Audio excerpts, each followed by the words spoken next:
America దేశ అధ్యక్షుడిగా 47వ అధ్యక్షుడిగా పగ్గాలు చేపట్టగానే డొనాల్డ్ ట్రంప్ దూకుడు పెంచారు.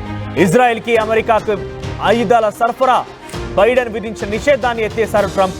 ఇక 2000 పౌండ్ల బరువైనటువంటి బాంబులను తరలింపునకు గ్రీన్ సిగ్నల్ ఇచ్చారు. మరోసారి ఇజ్రాయెల్కి మద్దతుగా నిలుస్తున్నారు.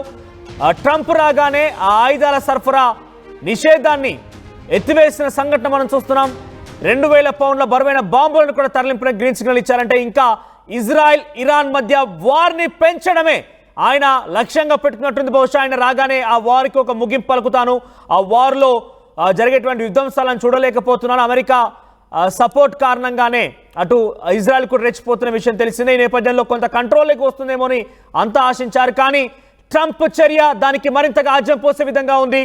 ఆ అగ్నిలో ఇంకా పెట్రోల్ పోసి నిప్పంటించేలా ఉంది. ఎందుకంటే అక్కడ ఇజ్రాయెల్కి మద్దతుగా నిలబడుతూ ఆయుధాల సరఫరా చేయడమే కాకుండా 2000 పౌండ్ల బరువైనటువంటి బాంబులను కూడా తరలించేందుకు గ్రీన్ సిగ్నల్ ఇచ్చారంటే ఇక్కడ మనం అర్థం చేసుకోవాలి మరింతగా ఆ యుద్ధాన్ని పెంచడమే అవుతుందనేది. ఫలిస్తీనా శరణార్థులను ఈజిప్ట్, జోర్డాన్, ఇతర అరబ్ దేశాలు తమ దేశంలోకి అంగీకరించాలని ట్రంప్ విజ్ఞప్తి చేశారు. గాజాలోని రఫాలో విధ్వంస తీవ్రతను తగ్గించేందుకు ఆయుధాల సరఫరాని నిలిపివేసినట్టుగా బైడెన్ సర్కార్ పేర్కొంది. అయితే ఆ తర్వాత దాన్ని కొంత మరింత ఆజ్యం పోసే విధంగానే ట్రంప్ చర్యలున్నాయి. మరి ట్రంప్ నిర్ణయం పైన అటు దేశ విదేశాల నుంచి ఉన్నటువంటి అధ్యక్షులు ఎట్లా రెస్పాండ్ అవుతారో చూడాలి.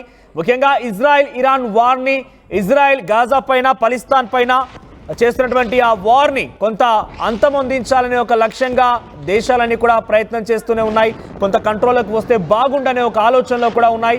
ముఖ్యంగా బైడెన్ కూడా కొంత ముగింపు పలుకుతామని చివరి దశలో ఆయన ఇక అధ్యక్ష పదవి బాధ్యతల నుంచి వైదొలుగుతున్న సమయంలో కూడా కొన్ని కీలక ప్రకటనలు చేశారు. కొన్ని నిర్ణయాలు తీసుకున్నప్పటికీ ట్రంప్ వచ్చాక వాటిని మళ్ళీ పునరావృతం చేస్తున్నారు. ట్రంప్ మళ్ళీ ఇజ్రాయెల్కి ఆయుధాల సరఫరాకు సంబంధించి బైడెన్ వేసినటువంటి నిషేధాన్ని ఎత్తివేశారు.